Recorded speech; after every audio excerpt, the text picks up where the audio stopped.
Well, this is probably an obvious position to take, and one I've taken before, but Game of Thrones didn't deserve to win Best Drama. Yes, it's an absolute juggernaut that changed our expectations for how big a TV show can be around the world.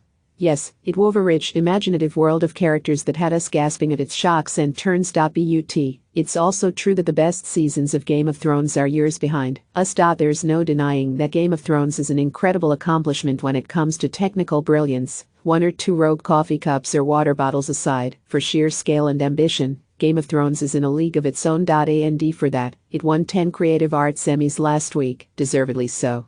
Peter Dinklage is a good pick too, more so than other years when he's won. At least he had a decent arc this year.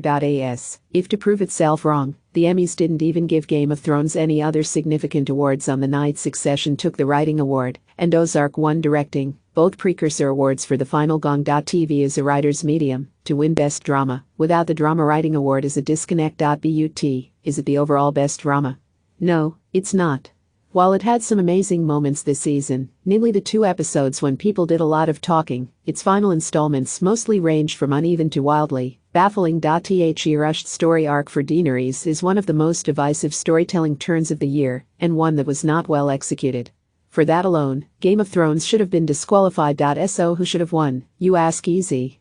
Succession. In a relatively weak category, especially compared to the comedy categories which were on fire this year, Succession was the only choice. The dramedy centered on a toxic media empire family did not miss on any measure.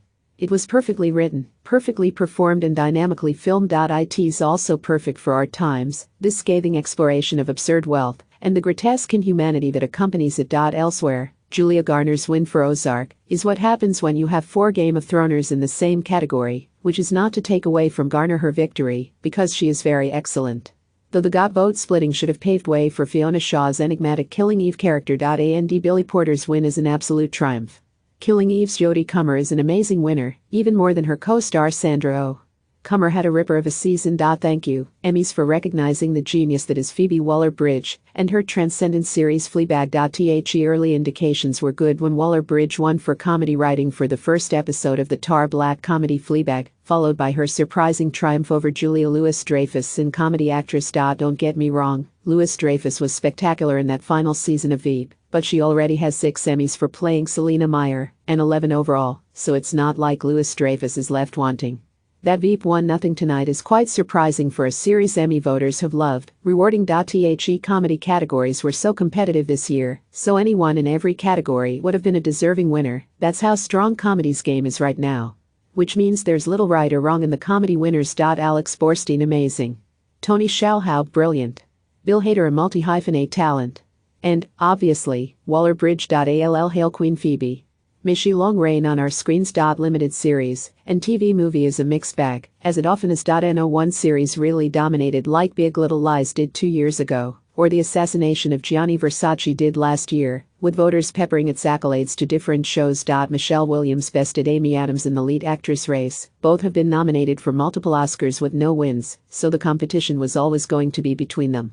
Gerald Jerome was both a sentimental favorite and a deserving winner for his electric and emotional role as one of the Central Park 5 in Ava DuVernay's Netflix miniseries, When They See Us. But director DuVernay was snubbed in both the directing category and the limited series for her searing series.